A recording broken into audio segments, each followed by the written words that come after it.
Nag-start ako sa skateboarding and at the same time siguro later music kasi skateboarding and music go hand in hand. Parehas silang na nakakapag-relieve ng frustrations mo sa buhay. Yung tingin ko sa pop dati, nung high school pa ako, what? Pop? I don't like pop. Dito ako sa maingay. Gusto kong mag-mature sa music. So, nag-start ako mag-experiment writing pop songs. Tapos, doon ko na-realize na, okay, I'm heading into the direction that I thought na hindi ako pupunta.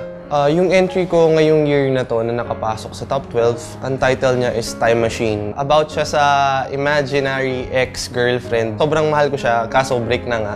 Gusto ko ng time machine para bumalik sa nakalipas. Gusto ko magsulat ng about sa sobrang desperado ng pag-ibig. I don't know, I find sad songs more appealing. Nakapasok ako sa Philpop last year kasi yung friend ko, tinry lang namin na sa awa ni God, nakapasok pala kami parehas. Eye-opener yung pagkapasok ko sa Philpop 2012.